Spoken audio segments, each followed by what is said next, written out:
Humans have mapped every corner of the globe. We've explored jungles and deserts, probed space. Yet we've gone only 7 miles below the Earth's surface, just 1/500th of the way to the core. Now we're about to go deeper. We're taking a trip to the heart of our planet to seek out the last frontier, where trees force their way through rock to find water, where strange life forms inhabit deadly environments, where skyscrapers are built on sand, mines are the size of cities, and massive forces continue to shape the Earth. We'll join scientists, engineers, and adventurers as they investigate, explore, and challenge the mysteries that lie below. On a journey to the Earth's core. Getting to the Earth's core requires a 4,000-mile trip through 3 distinct underground layers. The first is the Earth's crust, a fragile surface layer just 20 miles deep. Imagine that the Earth was a hard-boiled egg. In fact, the continents are about 3 times thinner proportionally than this eggshell, and the ocean crust is about 10 times thinner.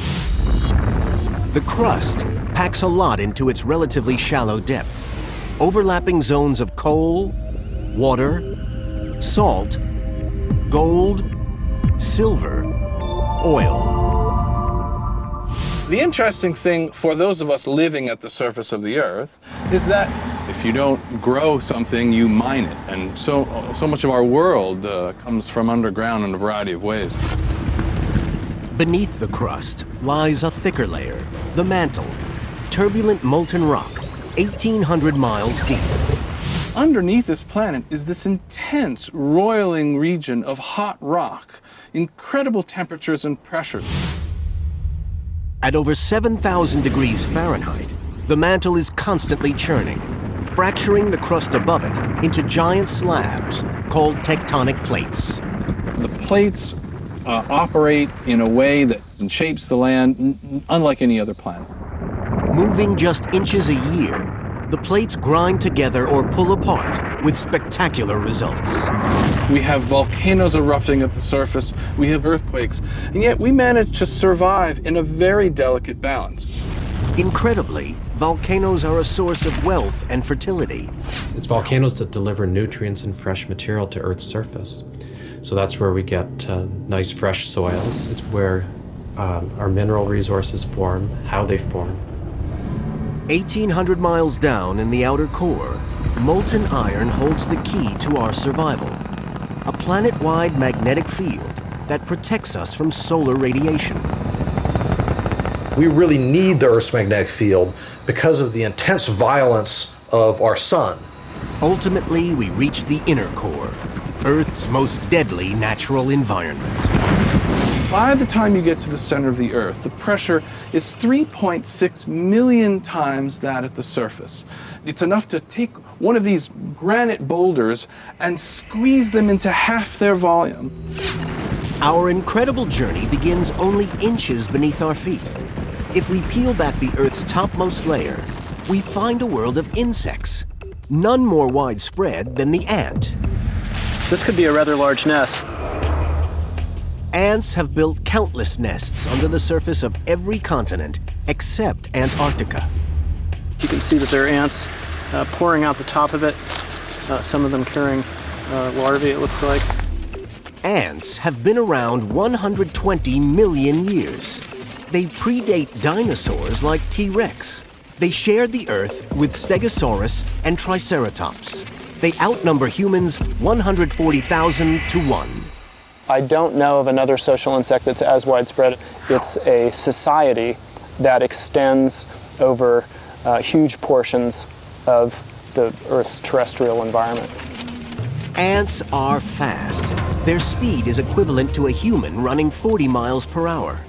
And they're strong. They can lift 20 times their own weight. That's like an adult male lifting a car. But what they do most is build nests, a task that, surprisingly, is crucial to humans.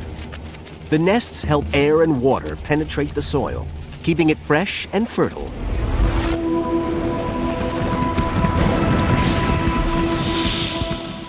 Beneath the ant zone, 6 feet down. London, England.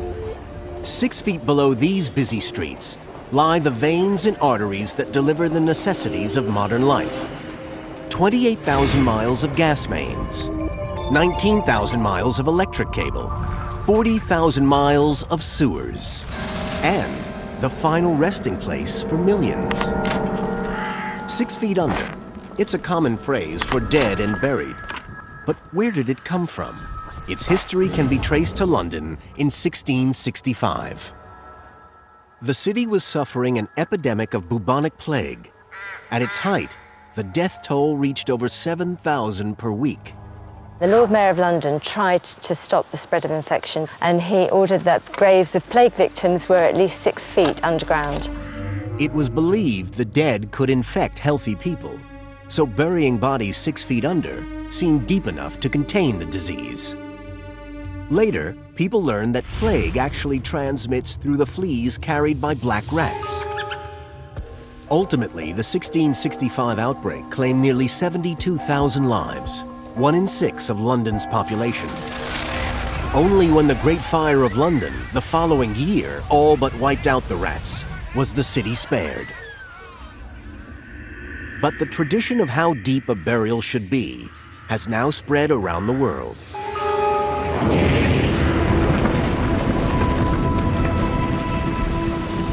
Moving deeper, another small step on our journey to the core. 16 feet down, there is only one creature that can live this far underground. These tunnels are home to the prairie dog, the world's deepest burrowing animal, an animal that has a surprising impact on our ecosystem. Adult prairie dogs are only a foot long and weigh about 3 pounds, but underground, they're literally earth-moving machines. They'll do it by pushing the dirt with their hands, or kicking the dirt with their legs, or the most amusing part also is they'll use their head like a jackhammer. A burrow can be up to 16 feet deep and over 100 yards long. That's more than a football field. They're also incredibly complex. The design incorporates a sophisticated air conditioning system. 2 entrances at different heights create a partial vacuum that pulls in air at the lower entrance and pushes it out the higher. So that is a very complicated burrow system, and I don't think any other animal has been shown to have a burrow system that complicated. These little creatures have a surprising importance to other animals. Many other animals depend on prairie dogs for their survival. For example, these burrows have a significant impact on the way water and nutrients are cycled through the grassland ecosystem. The grass that's there is more nutritious. Grasslands benefit from the prairie dog's presence. Their digging brings air to the soil, and their droppings help fertilize it. In the 1800s, there were 400 million prairie dogs, but farmers saw them as vermin and shot or poisoned them. Today, they number under 100 million. Bad news for the areas where they live.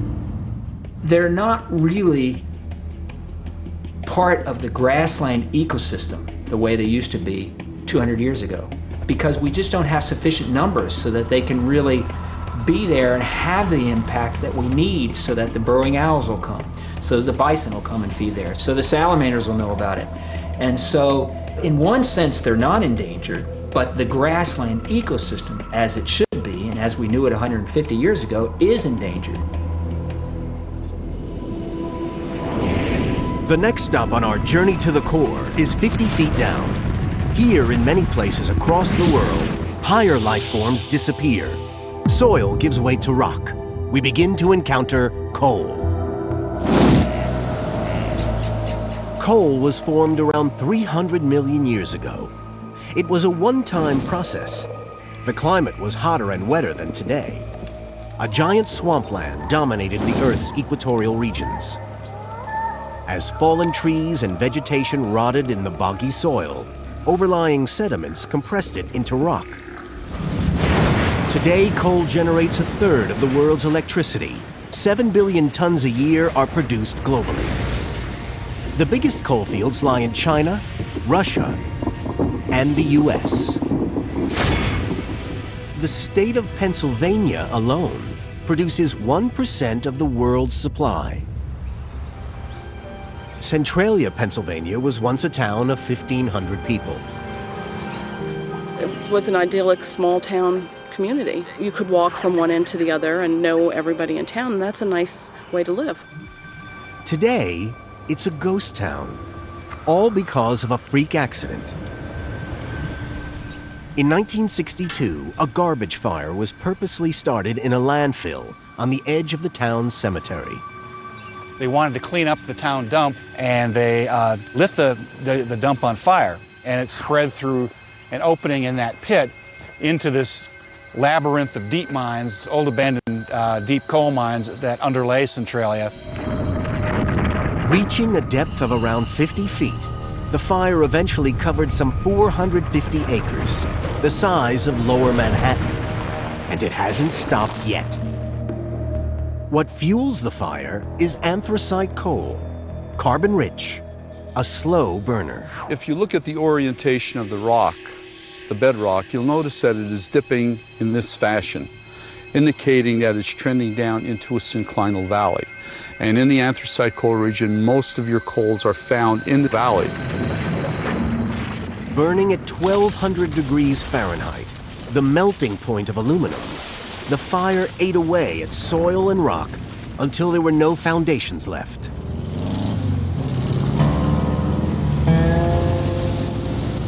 Today, what was once Locust Avenue, Centralia's main street, is just a stretch of rural highway. It's hard to imagine that this was once the center of town. What we have here is a photograph of what Centralia used to look like, standing on the spot where we are now. We're standing where John Coddington had his gas station, and looking across toward that dead tree there, which is the same tree that's in the picture. And the streets here were packed with houses. There were just, there was one house next to another.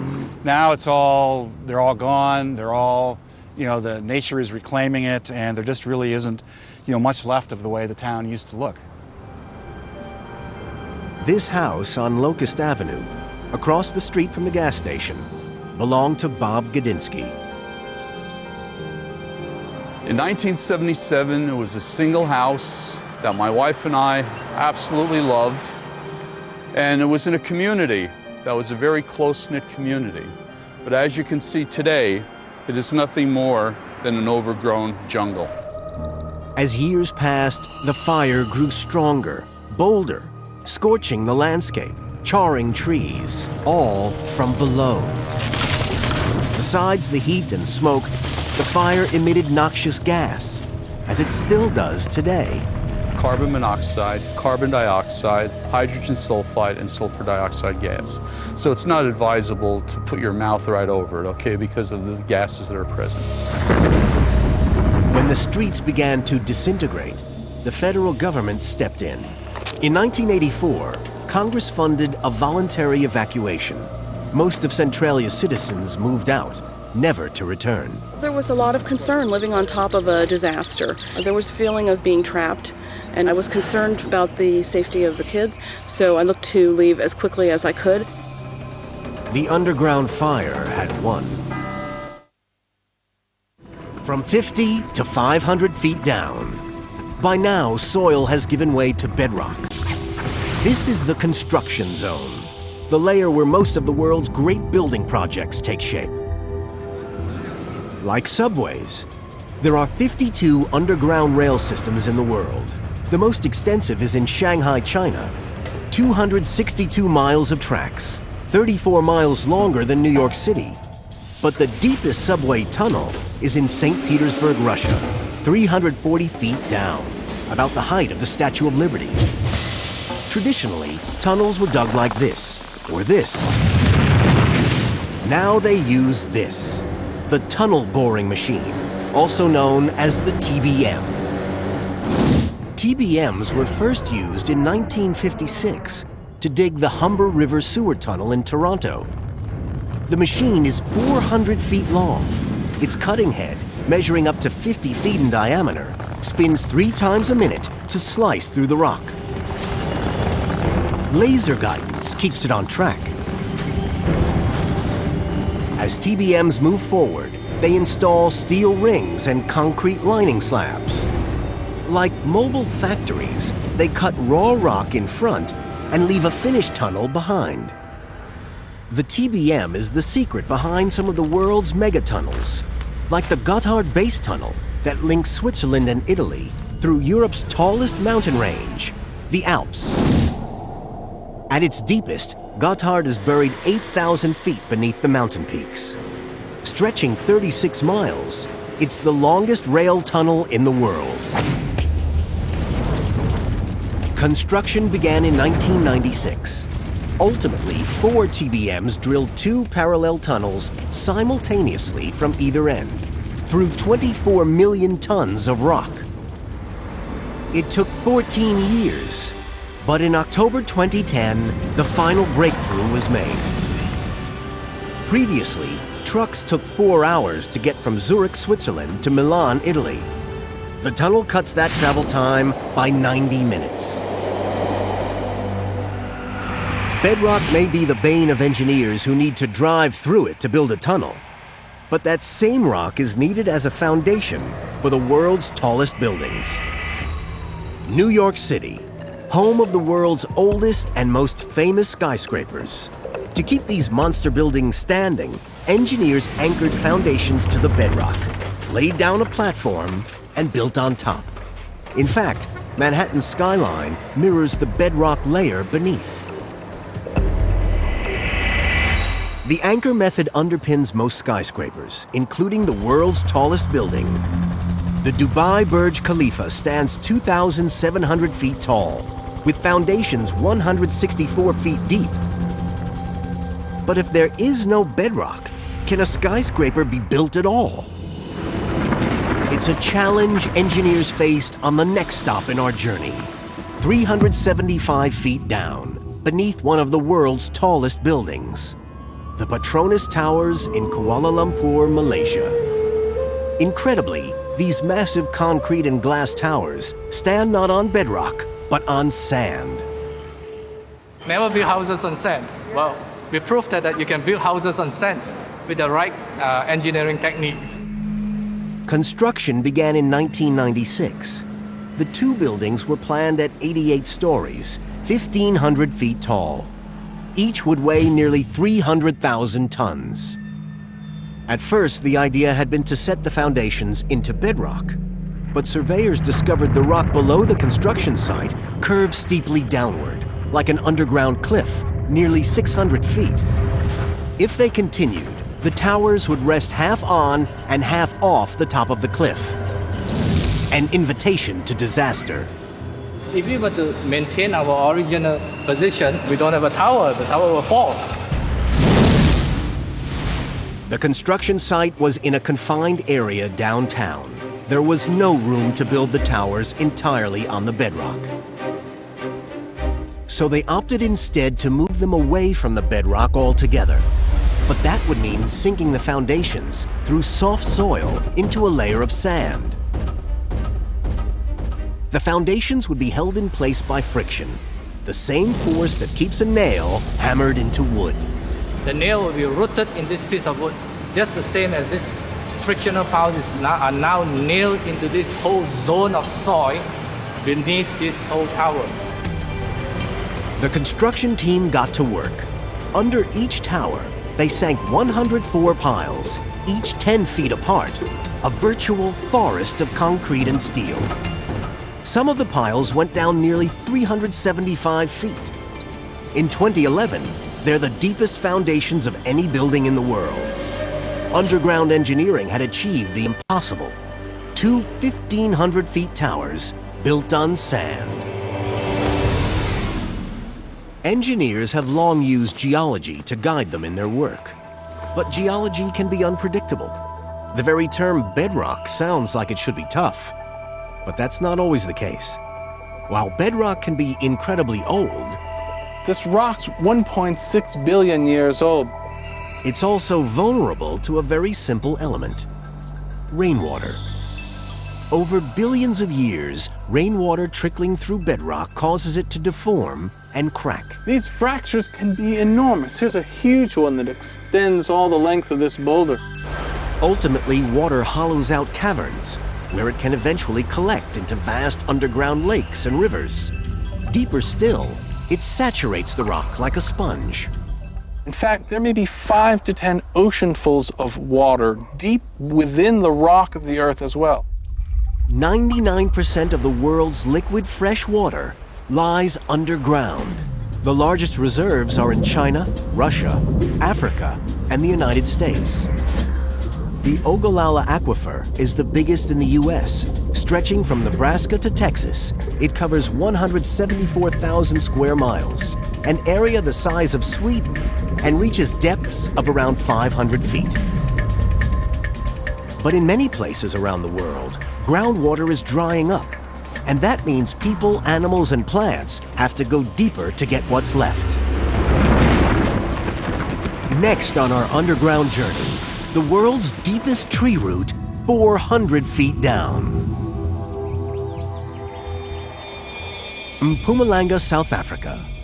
On a cliff above Echo Caves stands a grove of 150-year-old fig trees. These have survived a dual challenge, growing in rock with no apparent source of water. When you look at this, it looks like it's something out of Lord of the Rings. Roots and rocks don't normally mix. Trees usually thrive in fertile soil, yet the climate here is arid. For half the year, there's no rain at all. The fig trees need up to 6 gallons a day to survive, and they'll even split rock to get it. Tree roots are genetically programmed to know that water lies beneath them. The tip of the root secretes a kind of lubricant called mucilage to soften the root's path. As it grows, the root probes the rock for cracks and weak spots. Fig trees rely mainly on a single taproot to find water. This one goes deep. The question is, how deep? Well, here we go, sliding down into the depths of the earth. The further down, the tougher it gets. Isn't it amazing what Mother Nature does just in the search of water? Yet the fig root proves elusive. Let's hope we're going to find something a bit further on. Finally, Burrows spots something. Oh, wow. At last. 120 feet down, and here's the first sign of a real fig root. It takes the root 70 years to penetrate this deep. Once it finds moisture, its journey ends. When the root bottoms out, the depth is nearly 400 feet. We are now at the deepest known roots in the world. There is water as we talk. There's water pumping back up under my hand here, back up into the tree. All the way to the surface.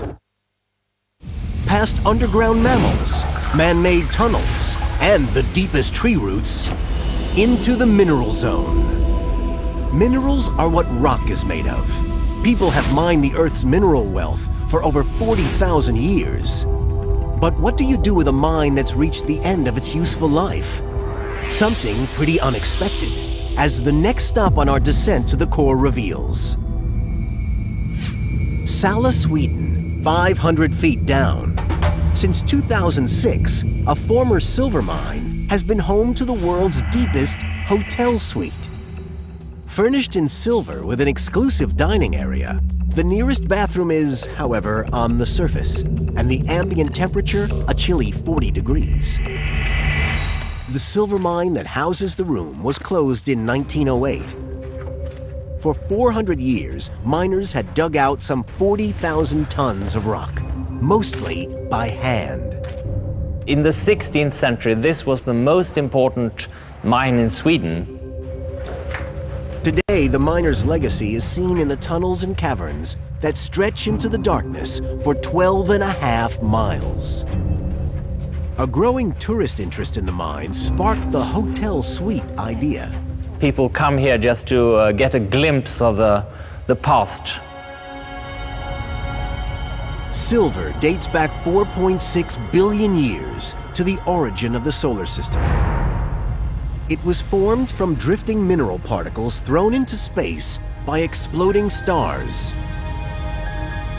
captured in the swirling dust of the embryonic planets, fused into pure nuggets by underground heat and water. Today, silver is mined in Australia, China, Europe, and the Americas, a total of some 20,000 tons a year. In Sala, the water that once helped to create the mine's silver is still here. Half the mine is filled with water. While the mine was still working, pumps kept the percolating rainwater at bay, but no longer. This flooded mine shaft holds an estimated 1.3 million gallons, enough to fill around 25,000 bathtubs. Marco and Tatia Ranisto have booked the underground hotel suite to celebrate their 15th wedding anniversary. Okay. The idea was Tatia's. Perfect. Well, I want to give him a big surprise and something special. The elevator takes 4.5 minutes, at a rate of 2 feet per second, to reach the suite 500 feet below. Marco is having doubts. I am nervous. Down in the ground, alone. No, almost alone. I'm there. The Ranistos arrive at their destination. Wow.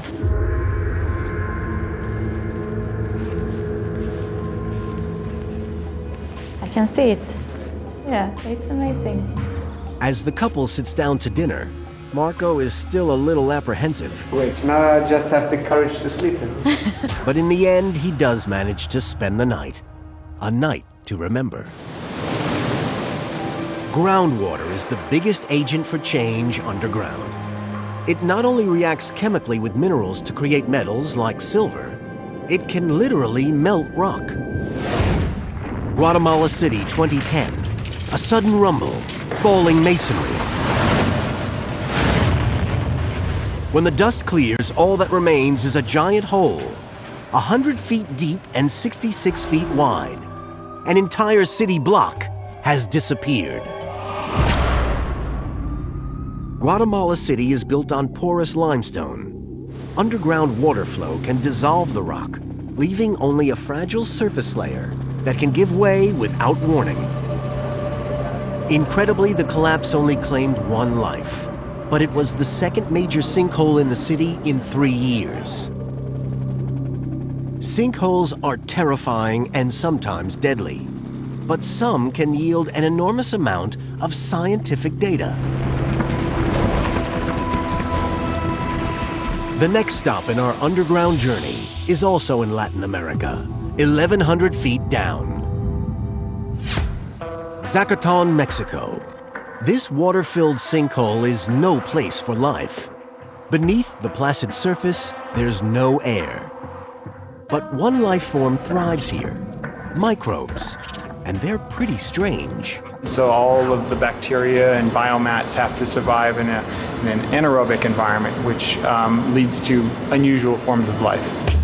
In 2006, NASA sent a team to study Zacaton's microbes. The first step was to figure out the sinkhole's interior layout. We really didn't know how big it was, how deep it was. It was up against the great unknown. So they came up with new technology, an egg-shaped robot designed to go where other probes couldn't. They dubbed it Depth X. It has thrusters in all directions, so it can go up, down, left, right, it can spin, it can make any motion it needs to in order to find its way through a three-dimensional environment. Depth X is 6.5 feet across and 5 feet deep, about the size of a quad bike. What makes it special is that it's not remote controlled. It steers entirely by itself. As soon as it descends below the surface, it's completely on its own. And during that period of time, it has to make all of its decisions for itself. To see, the robot relies on sonar, a technology first developed in the early 1900s to bounce high-energy sound waves off the sinkhole walls and floor. Like a bat navigating a dark cave, the robot created a continually updated 3D map in its memory.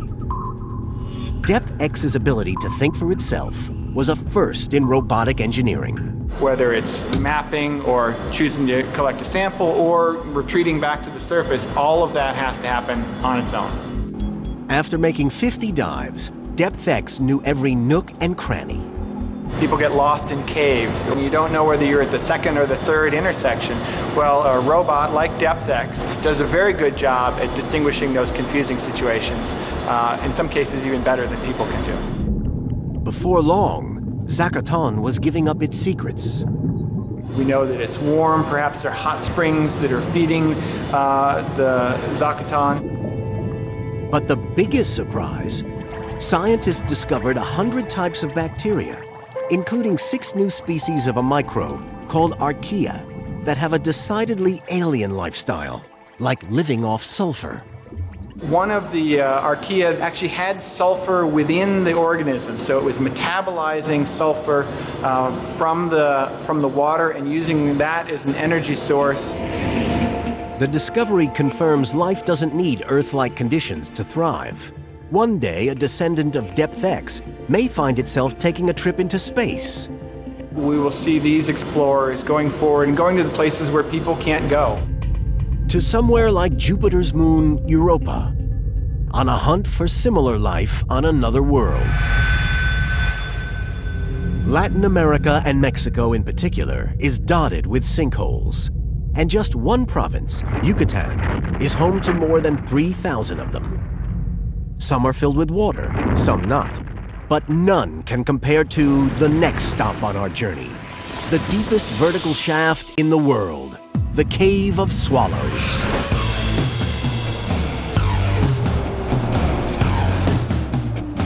For a certain breed of parachutist, the cave presents a unique challenge.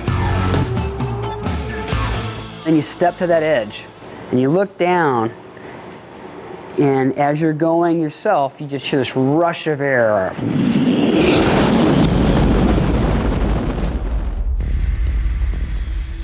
1,400 feet deep, 125 feet across at the top, widening out to 6 acres at the bottom. The shaft has the same dimensions as the Empire State Building. The Cave of Swallows gets its name from the birds that nest along its upper walls. Millions of them spiral out of the entrance at daybreak and return at dusk. But what the birds find easy is tough with a parachute. Positioning and timing are everything. Underground, the jumpers risk getting disoriented. When you jump underground, there are walls surrounding you. You will always face a wall. A jumper has 6.5 seconds to pull the ripcord. Do it too late, and there's no time for the chute to deploy. The drop rate is 120 feet per second. At this speed, hitting the ground is like a car going headlong into a brick wall at 80 miles per hour.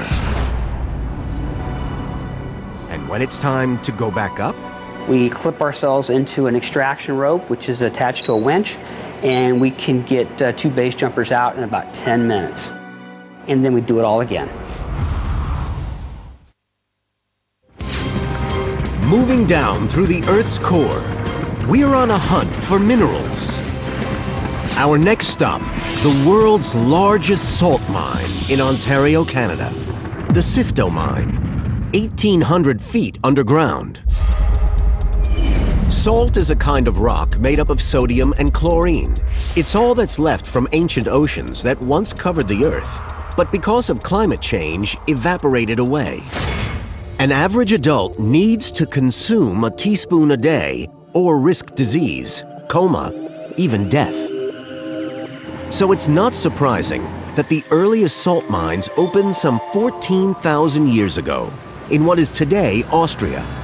Across the world, miners extract 260 million tons a year. The biggest deposits lie in China, Russia, and Canada. The Sifto Mine opened in 1959.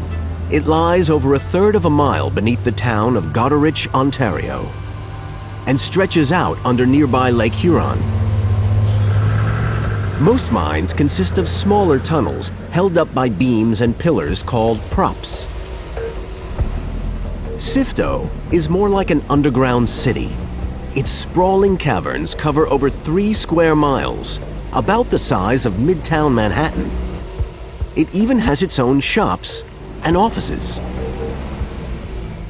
A drop in ceiling height tells miners they're getting close to the action, where these giant chainsaws get to work. We mine these tunnels that are 12 foot high, 60 foot wide.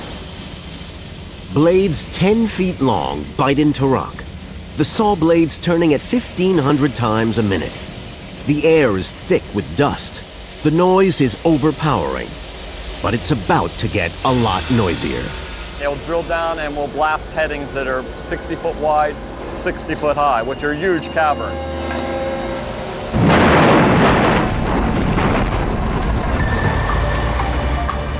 Giant trucks move the newly cut rock back through the mine and deliver it into the jaws of a hungry crusher. The trucks unload at a rate of 10 times per hour, around the clock, 7 days a week. In the 4 minutes it takes this monster to get through a load, quarter-ton slabs are reduced to coarse grains. Conveyors speed the salt to the surge bin. Just a big tank that actually feeds the salt into the buckets that go up and down, and we're feeding the salt out. But this huge tank is a big benefit to it.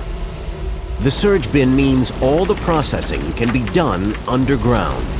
We're looking at rates at 24,000 to 26,000 tons hoisted per day, and we're capable of even more than that. Every day, this one mine produces enough salt for half the world's population. And Sifto believes it can keep this output going for another 250 years. Our next story takes us 600 feet deeper than the Sifto mine, to another salt mine in Sondershausen, Germany. This mine plays host to a strange athletic event, the world's deepest marathon. Running under the ground, a crazy people. Running a marathon underground is a very different experience to running on the surface. You don't feel free like in the forest. You can feel the wind and everything, but not underground. Conditions are extreme. Take temperature, for example. For every 60 feet you go down into the crust, the temperature rises 1 degree. The reason why dates back 4.6 billion years to Earth's origin. The mix of spiraling gases and particles that formed the planet included radioactive cosmic dust. Once compressed into rock, it released its radioactive energy as heat, and still does. Working in such conditions can be tough. Running can be even harder. At a depth of 2,400 feet, our underground runners are coping with 80-degree heat. It's so hot. It's near to the hell. 40% humidity. There isn't very good air down here, so I think that's the heaviest problem. And a tough course. The race is run over an uneven circuit that rises and falls 700 feet with each lap. When you fall down here, you can get bad injuries. At an average marathon pace, the foot spends 0.2 of a second on the ground. With fatigue, the foot stays on the ground longer. In the mine, the longer the contact, the greater the risk. Oh, can you see this? It's so slippery. What we need in our trainers, a good profile. Like, this is a bit profile, but I think it could be more. I think you chose the spikes with nails. Yes. With nails. Under it. Inevitably, the treacherous ground claims a victim. It's a mystery why runners would risk such dangerous conditions. But if you ask them, they'll all say the same thing. It's the kick. It's the hardest on world, I think. Who can say I have run a marathon 2,000 feet under the earth? After spending half a day underground, the runners are free to return to the surface. The steamy temperature, dry air, and tough conditions, only temporary. But for 33 Chilean copper miners in 2010, getting out wasn't so easy. A tunnel roof collapse trapped them at 2,400 feet, the same depth as the Marathon. The miners endured 80-degree heat, air thick with rock dust, darkness and isolation. They weren't even sure they'd ever get out. The rescue shaft had to be cut through a hard volcanic rock called basalt, notorious for sudden slippage. Fearing they'd provoke another rockfall, teams from all over the world used the latest technology to dig a rescue shaft. It was a slow process. After 69 days, all 33 miners were rescued. It was one of the greatest mine rescues of all time. We're now approaching the deepest places that humans have been. This is the world's deepest scientific laboratory. It's very busy down here. The Sudbury Neutrino Observatory, or SNO Lab, is a mile and a quarter below central Ontario. 2 experiments are running. 1 experiment is in the final stage of commissioning. 3 large experiments are under construction right now. The scientists here are searching for something that can only be seen 6,800 feet underground. Tiny particles of cosmic matter called neutrinos. So small that 200 septillion of them would fit onto a grain of sand. That's 200 with 24 zeros. Not surprisingly, neutrinos are flimsy. They are incredibly light particles and will typically pass through the Earth, just not even noticing it's there. Scientists detected neutrinos back in 1956. They're everywhere in the universe. To spot something so small, you need to filter out the gamma rays, X-rays, and ultraviolet radiation that continually bombard the Earth from space. You want to prove that it's not conventional radiation somehow interfering and mimicking the signal you expect, so you need lots and lots of shielding. And that's why the lab is so deep underground. These cosmic rays would make a sensitive neutrino measurement absolutely undoable. 6,800 feet of rock here in our Sudbury lab reduces the number of cosmic rays by a factor of about 10 million. To find something as small as neutrinos requires some big hardware. If you're looking for a particle, you want to increase your odds of seeing it. Covering an area of 78,000 square feet, that's as big as 6 Olympic-sized swimming pools. SNO Lab's interconnecting tunnels and chambers look more like a space station or moon base than an underground laboratory. The lab took a total of 18 years to build, at a cost of around $70 million. Neutrinos will give off a fleeting trace of light when they pass through certain substances. This cavern once held 60,000 tons of rock. Now, it houses a 40-foot sphere. The sphere holds 200 gallons of what's known as heavy water, a naturally occurring form of H2O, more sensitive to neutrinos because of its heavier molecular weight. The neutrino causes a reaction that generates light, which reacts with the photodetectors, so you can figure out its energy and direction and so on. At this depth, the lab is a tough commute. The elevator descends at 2,100 feet per minute. Then there's a mile-long trek on foot. The ambient temperature is 80 degrees. It's so hot because of the pressure at this depth. All around them, rock is being squeezed at 8,000 pounds per square inch, over 500 times more than the air pressure on the surface. When they opened the lab, they were faced with a challenge: to create a pure environment underground. We keep these sources of dust and contamination to an absolute minimum by constant effort at cleaning. On entry, they go through a rigorous decontamination process to remove dust that could ruin the delicate experiments. Which involves taking off everything that you wore in the mine, having a full shower, and putting on clean room clothes that have never seen the outside mine dust. Besides dust, people continually shed minute debris of their own. 600,000 skin particles an hour, 100 strands of hair a day, any one of which could compromise the lab's work. Once inside, scientists face yet more cleaning and screening. Even the lab's sewage is clean. We own laboratory waste and our own grey water that come from our showers and our laundry. Special bacteria reduce the waste organically. It doesn't even smell. And we do like to think of ourselves as having the deepest flushing toilets in the world.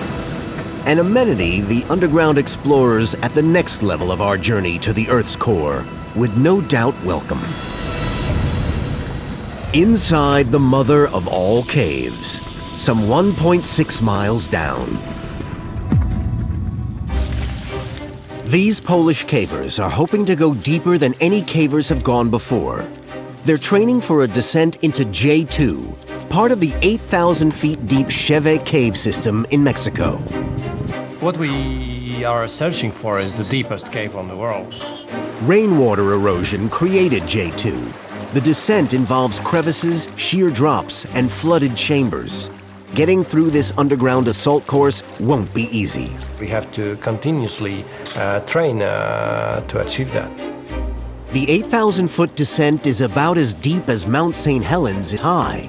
So the cavers have to equip themselves like underground mountaineers. Harnesses, ropes, clips, helmets. The Kazprowanitnia cave in Poland has conditions similar to J2, just not as deep. The training descent begins. As the team goes deeper, heart rate climbs to 140 beats per minute. The cavers regularly burn an incredible 6,000 calories a day, nearly double the daily norm. We need to provide a lot of food for the caving. On the actual expedition, each caver will carry more than 60 pounds of food to a base camp, nearly halfway down.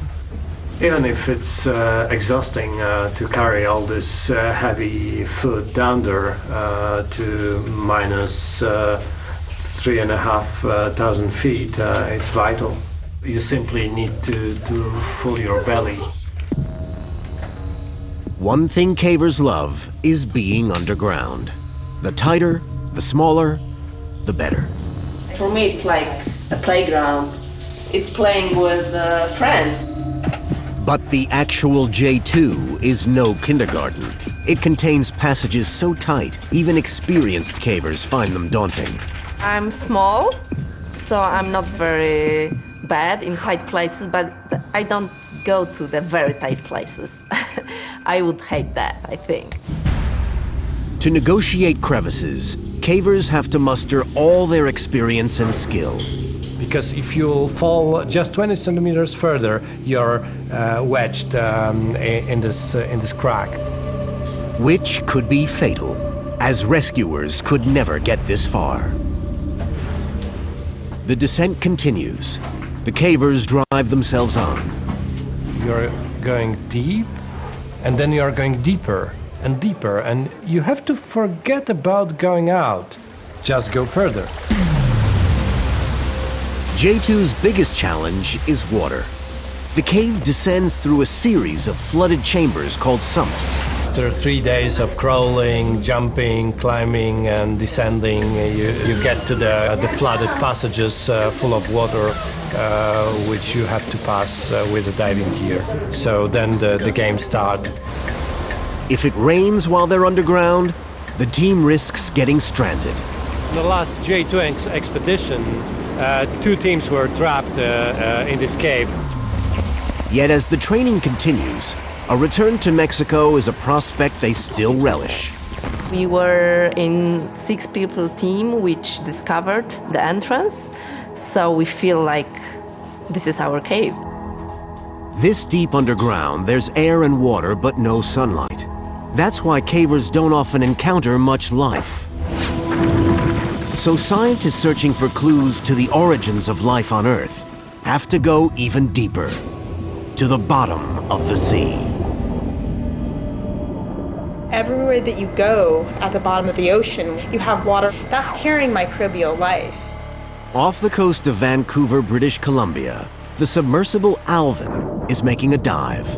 We think of these studies as our Apollo missions. Alvin is a 16-ton, 23-foot-long deep-sea mini-submarine.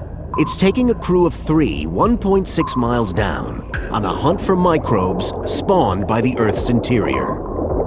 The microbes are unlike anything on the surface. 75% at minimum of the genetic content of this life we can't recognize at all. This is what Alvin is looking for. Hot water venting up from beneath the sea floor that's rich in microbes. We are starting to understand that they're there, but we don't quite understand exactly how. The vents can reach temperatures of 750 degrees. They're the product of tectonic plate movement. The Vancouver coast sits on top of the Juan de Fuca plate, one of more than a dozen plates that are constantly on the move. When plate boundaries pull apart, they create giant fissures in the sea floor. Water gets sucked in, heated up underground, then pushed up through the ocean bottom vents in a continual cycle, bringing the microbes with it. Edwards' team has no idea how far into the crust the life extends. And that's really one of the most astounding things. We don't know where life stops. To find out, they're inserting sensors known as corks into a 1,250 square mile section of the seabed, an area more than twice the size of the city of Los Angeles. The 8-foot-long corks are packed with temperature and pressure monitors. They're drilled into position up to 1,500 feet beneath the sea floor, a total of 2 miles under the surface. Their job, track the path of the hot water within the Earth's crust. We have to really understand how water flows, what kind of microbes are down there. Follow the water, and that's where the microbes will be. The Earth's mineral wealth drives most of the global economy. The rarer the mineral, the deeper the world's miners will go to get it. Tautona, South Africa. Traveling at 52 feet per second, it takes miners an hour to go 2.4 miles to the bottom of the world's deepest mine. Their quest? Gold. Gold is formed from cosmic dust in a similar way to silver, only it's rarer. Less than 200,000 tons has been mined since the dawn of recorded history. Tautona's 12.5-ton yearly output provides half the world's current supply. As the elevator opens, a blast of hot air greets the miners. At this depth, the ambient temperature is a blistering 130 degrees, hotter than a summer day in Death Valley. A massive air conditioning system brings it down to 82 degrees, still hot, but at least bearable. As the 5,600 miners who work here sweat their way through galleries and tunnels, they have to keep one eye on the roof above. This deep, any tremor can set off a mini underground earthquake. The resulting rockfall kills a handful of workers every year. On the next stop on our journey to the Earth's core, we go 3 times deeper than the Tautona miners, to the deepest place ever reached by humans. In the western Pacific, 7 miles down, lies Challenger Deep, a 43-mile-wide gash in the seafloor that stretches 1,580 miles, as far as New York to San Antonio, Texas. And the danger here isn't heat or earth tremors, it's pressure. On January 23, 1960, Swiss oceanographer Jean Piccard and Don Walsh, a U.S. Navy commander, set off in a unique underwater craft to become the first and so far only humans to see the very bottom of the sea. Don Walsh relives the historic trip. It was the only submersible that drove to the Challenger Deep, and in nearly 50 years, no one has ever gone back. And for good reason. The pressure 7 miles down is a bone-crushing 8 tons per square inch. Imagine the weight of 48 Boeing 747s bearing down on a fingertip. To withstand this incredible weight, Piccard designed a submersible called the Trieste, 50 feet long, 12 feet in diameter. It weighed 51 tons, about the size of a loaded medium dump truck. For protection, the crew sat in a 6.5-foot diameter steel sphere, weighing 16 tons.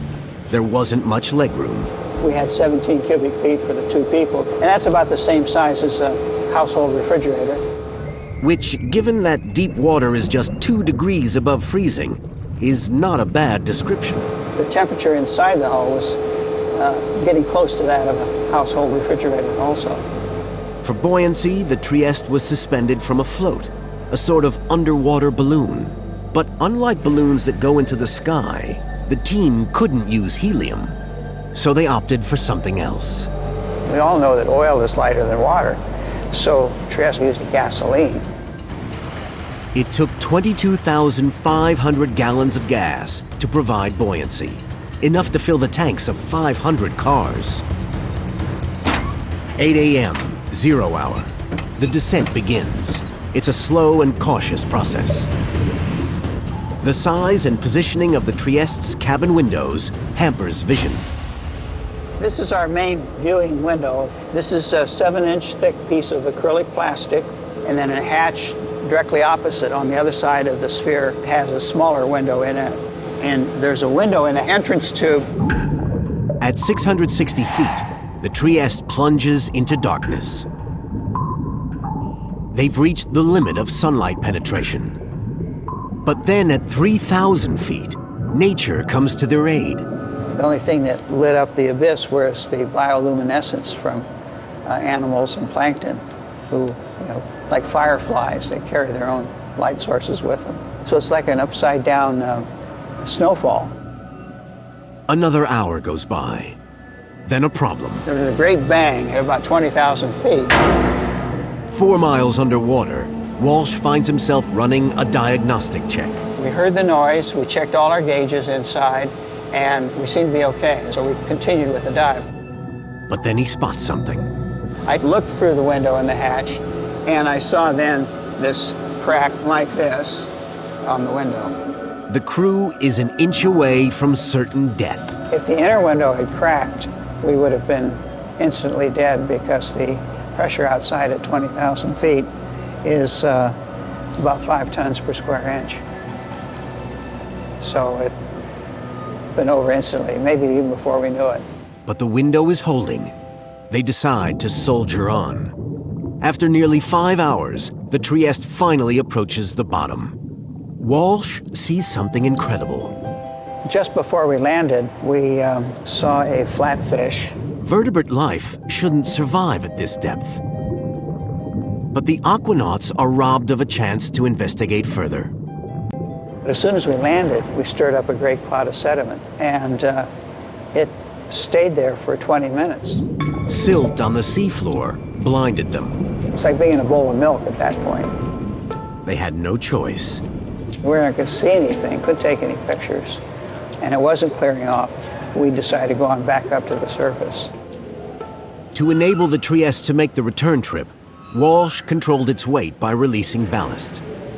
We had 2 ballast tubs, which were full of steel pellets, and at the bottom of the tub was an electromagnet. With the magnet on, the pellets stayed in the tub. Turn off the electrical power, and out they came. At the flick of a switch, the Trieste began to rise back to the surface and into history. 7 miles is the cutoff for human exploration. We're now over a third of the way through the Earth's crust. People bow out. Machines take over. All scientists use tools to help them explore places they can't go. Telescopes, microscopes. But geologists face a particular problem. What's remarkable is that I can't tell you what's 1 foot beneath the ground that we're standing on because I can't see through rock. The solution seems obvious. Drill down and take a look. But it's an approach fraught with problems. The Kola Peninsula, northwest Russia, 1989. In a wind-blasted spot bordering the Arctic Circle, scientists embark on an ambitious plan. At huge expense, an incredibly deep hole was drilled deep down, trying to reach the boundary between Earth's crust and mantle. That's 22 miles down. To reduce friction, they use a new drilling method. Instead of the entire shaft turning, only the drill bit does, heavily lubricated with mud and oil. At 4 miles, the drilling uncovers fossils of ancient plankton, 18 million years old, in a remarkable state of preservation. At 7 miles, they find rock 4.4 billion years old, zircon, the most ancient mineral on the planet. But with every foot, the temperature is rising. At 7.5 miles, it reaches 570 degrees. The drilling suddenly stops. The temperature increases incredibly rapidly as you go down inside the planet. With deep drill holes, you find that the metal of your drill actually begins to melt. For the next 14 years, attempts are made to resume drilling. All meet with failure. We don't have the equipment, the materials that can withstand the temperatures and pressures that exist tens of kilometers down. The super deep borehole was abandoned in 2003. So if they can't drill, what do geologists do? They use their ears. We don't see what's inside the planet, we hear what's inside the planet. Known as seismometers, these scanners monitor the sounds made by rock movement underground. They literally listen to earthquakes. There's a magnitude 6 earthquake or larger every 3 days on average. It causes the whole globe to shake. The vibrations change according to rock density, data that geologists can read. We've been able to actually make three-dimensional pictures of what the entire planet is made of by monitoring thousands of earthquakes with thousands of seismometers over many years. People across the world depend on the resources that lie beneath our feet.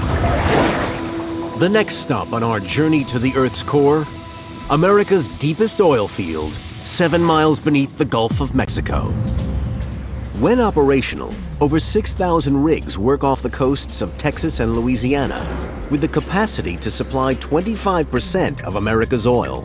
But it's not easy to get. The oil lies a mile through seawater, then up to 6 miles through rock.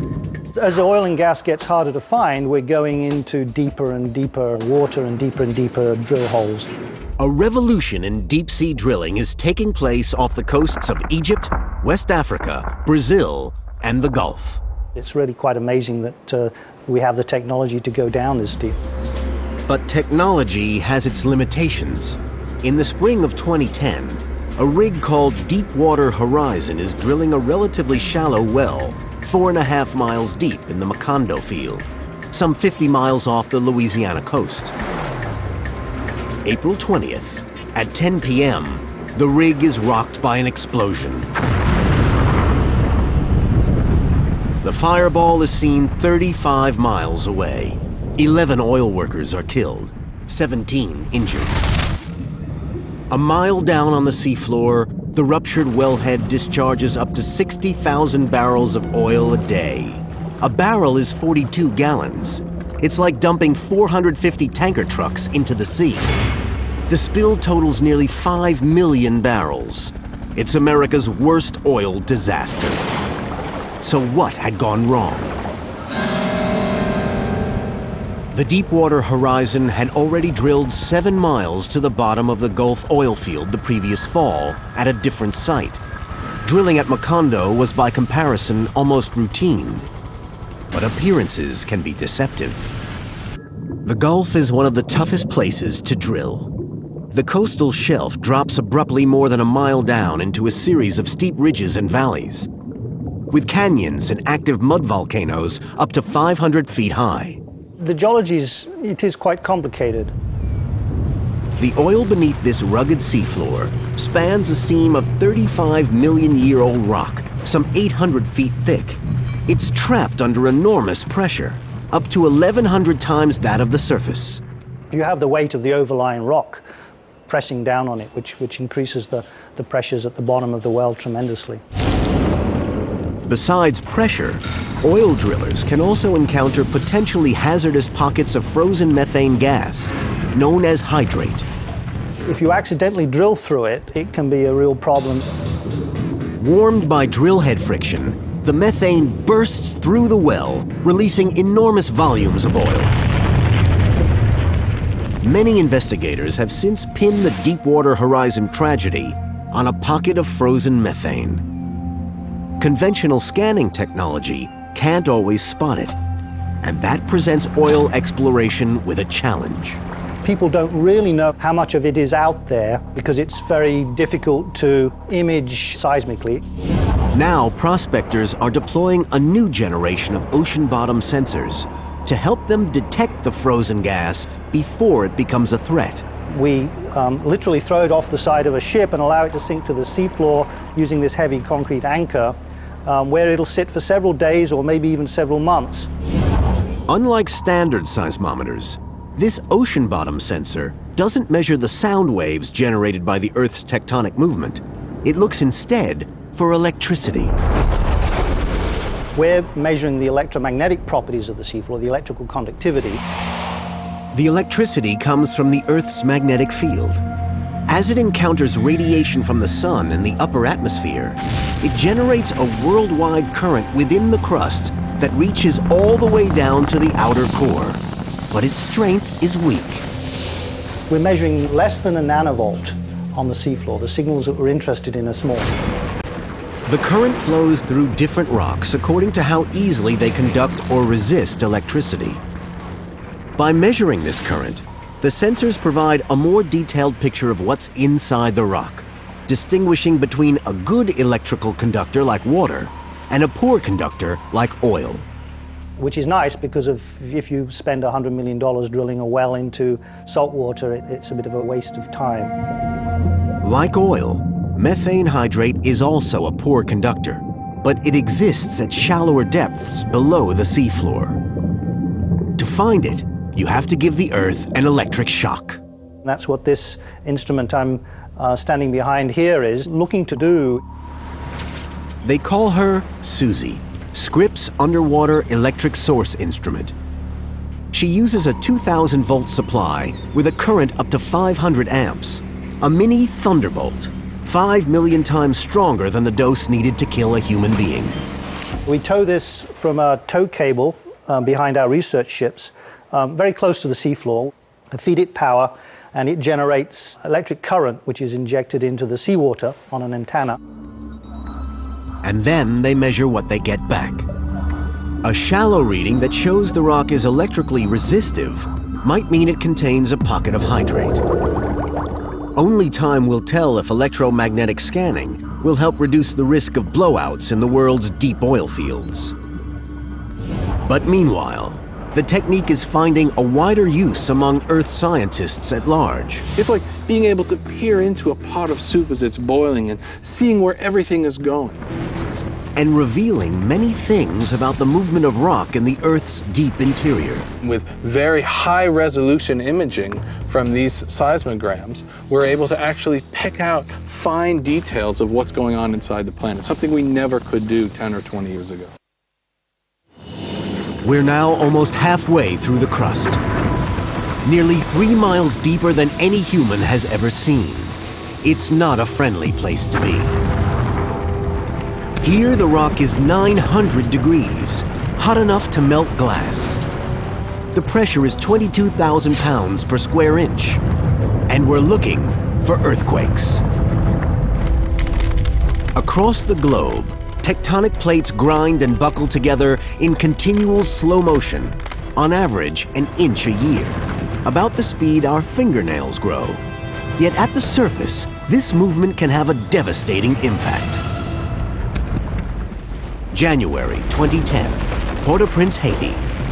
A magnitude 7 earthquake rocks the town. The main shock lasts just 10 seconds, but tremors continue for 2 weeks. By then, 230,000 are dead. Nearly 300,000 buildings destroyed. 2 million homeless. It's the 4th deadliest earthquake in history. Earthquakes have the potential of being the most catastrophic of natural disasters. In Haiti, the fault line that caused this devastation was only 40 miles long and moved just 6 feet. But still, the tremors unleashed unimaginable forces. There's a lot of energy stored in the earth as a wave comes up to the surface. The shock had rippled the ground like a blanket, in waves up to 13 feet high. As it hits the surface, the wave concentrates there, reflects, and comes back, and so you may have a doubling of the intensity of the wave at that location. This is the University of California's Earthquake Research Center at Berkeley. Here, scientists break things for a living. These are some of the tested models of the corner columns, and you can see they're pretty badly damaged. These piles of rubble are the remains of laboratory tests, the fruit of scientific labor to create the perfect earthquake-proof building. Scientists have learned if an earthquake occurs in a place once, it will happen again. It's not a question of if, but when.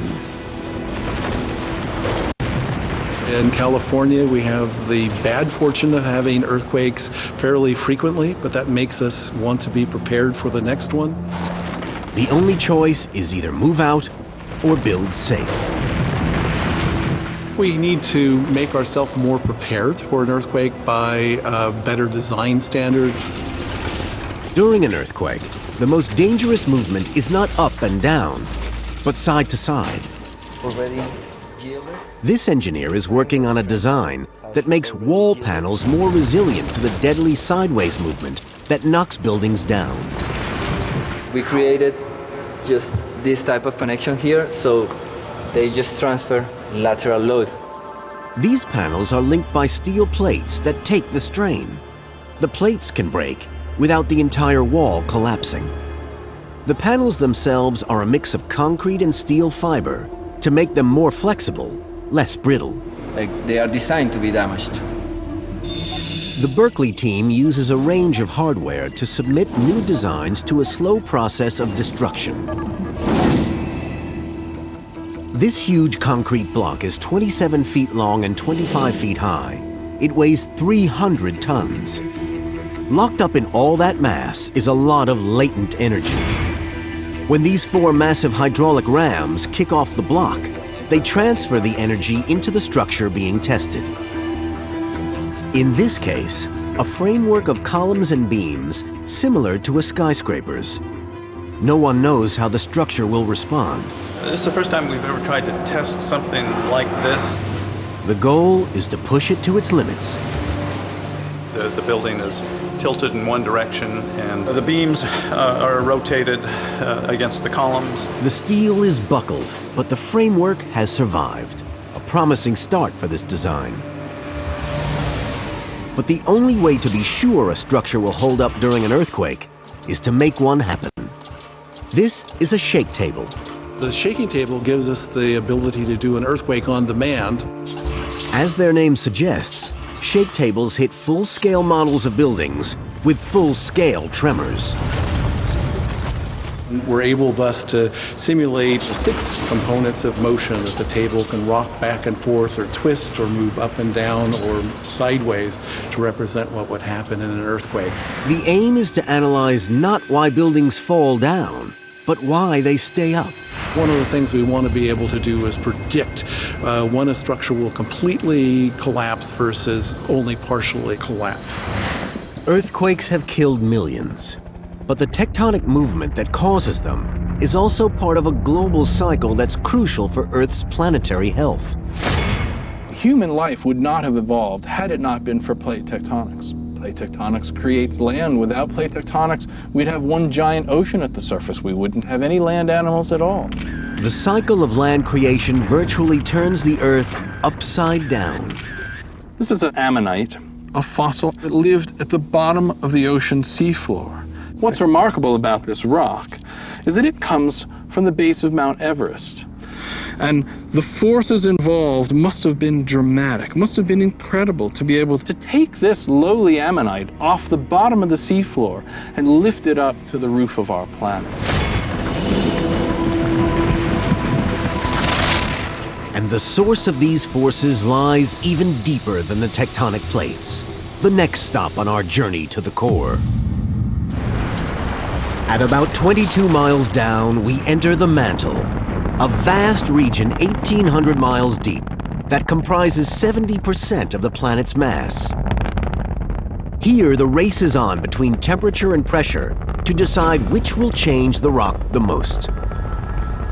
At 35 miles, the pressure is 16,500 times that at the surface, more than any human could withstand. This high-pressure chamber illustrates the impact such pressure would have on an unprotected human body. Breathing would rapidly become impossible as the lungs collapse and ribs implode. Just 2 miles deeper at 37 miles, the pressure would crush our skulls to powder. But the temperature is also rising, thanks to the release of radioactive energy in the mantle. At 1,800 degrees, it's hot enough to make rock go soft. It begins turning into something called magma. Magma is what happens when rock reaches its melting temperature and goes from a solid to a liquid state. It can flow great distances across the surface when it is forced to the surface of the Earth.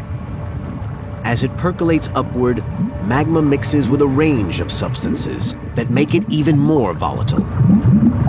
Magma is a fascinating combination of molten rock, dissolved gases like water and carbon dioxide. Just beneath the surface, the magma collects in gaps and voids in the rock that scientists call chambers. The deepest chamber so far detected is 21 miles beneath Oahu, Hawaii. Most are less than 6 miles down. The chambers slowly fill with magma. As the pressure builds up underground, magma gets forced towards the surface.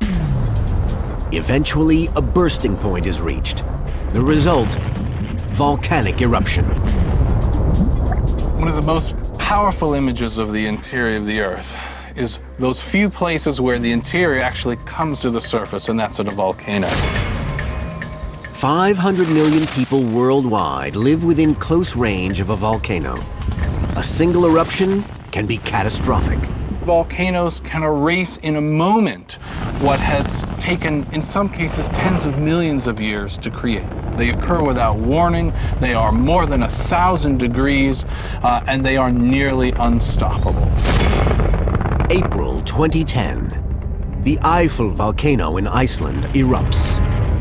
It released 130 million cubic yards of ash, enough ash to fill 40,000 Olympic swimming pools. An ash cloud 30,000 feet high burst into the air. It spread over 700,000 square miles, greater than the area of Alaska. The eruption triggered a 6-day grounding of airliners across the Northern Hemisphere that stranded more than 1 million passengers a day. It took a month for normal services to resume. On our journey to the center of the Earth, we're now approaching the outer core, a 1,300-mile zone of molten iron sandwiched between the mantle and the solid inner core. To get here, we have trekked through water and rock, battled temperature and pressure, and revealed the underground secrets that shape our lives. But one mystery remains. What makes the Earth magnetic?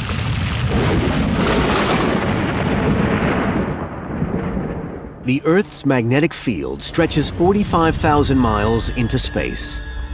It shields the planet from the full force of the sun's radiation.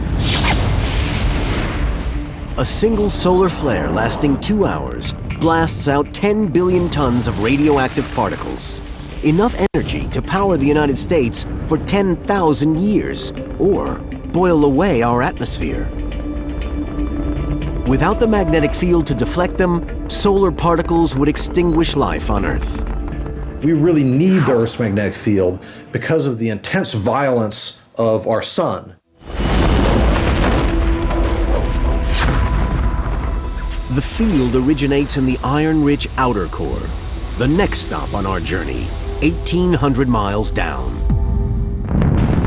Here, it's 8,000 degrees Fahrenheit. hot enough to overcome the rigid pressure and turn the iron molten. As it moves, the flowing iron somehow generates electricity. Scientists call it the dynamo effect. The dynamo effect refers to generating magnetic fields out of motion. But how movements of molten iron far below the surface generates a magnetic field is one of the Earth's great mysteries. We don't really know how the turbulence in a rotating liquid metal gives rise to a dynamo. It's just this messy, turbulent convecting motion. This giant sphere may provide answers. It's a mechanical model of the Earth. Part of an experiment at the University of Maryland that aims to find out why the Earth is magnetic. The sphere is 30 feet across. It weighs 23 tons, and it rotates at speeds of up to 80 miles per hour. We try to get the speeds as high as practical, and thereby attempt to mimic the conditions for a planet. The outer core is mainly made from the same stuff as the sphere, iron, a good electrical conductor. The inner core is already weakly magnetic. No one knows for sure why. But, like a giant dynamo, the current moving around it creates the magnetic field. Of course, Lathrop cannot replicate the actual conditions in the outer core. We can't go to the core, so we can't directly see this happening. But he believes he can come close. To get results, he has to fill the sphere with a liquid, 850 gallons of it. So far, he's only used water. But he plans to use boiling liquid sodium. The sodium is flammable, so we have to manage fire hazards carefully. But it's the only thing, apart from molten iron itself, that will do the job. Sodium has the advantage of it melts at a relatively low temperature and is an excellent conductor compared to liquid iron. The sphere is the latest in a series of experiments. We started building hand-sized experiments that went on to basketball size, that went on to, medicine ball size. This is the biggest yet. But so far, like the Earth's magnetic field itself, how the experiment turns out is anybody's guess. None of the previous experiments generated their own magnetic fields, but we have all the ingredients of what it would take to get a dynamo.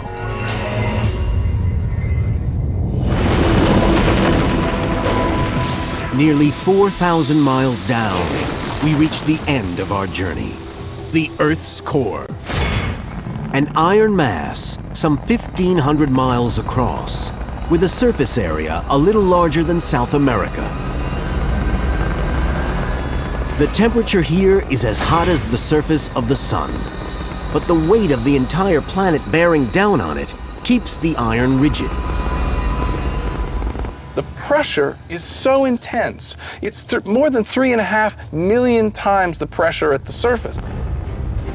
The same convection that helps generate magnetism also pushes heat upward to the surface, in the process cooling the core. As the temperature drops, the core slowly solidifies. One day, there won't be any molten rock left to create a magnetic field. But the sun will have burned out, destroying the Earth long before that day comes. In the meantime, heat from the core helps drive the slow-motion cycling of the mantle that renews the surface, fuels the chemistry of our mineral wealth, and generates the magnetic field that protects us from a hostile universe. The odds of finding another planet like Earth are incredibly slim. We've come nearly 4,000 miles and reached journey's end. We've seen tunnels driven through mountains and mines the size of cities. We've come through fire and flood, endured earthquakes, volcanoes, bone-crushing pressure, and discovered Earth's deepest secret. It's what happens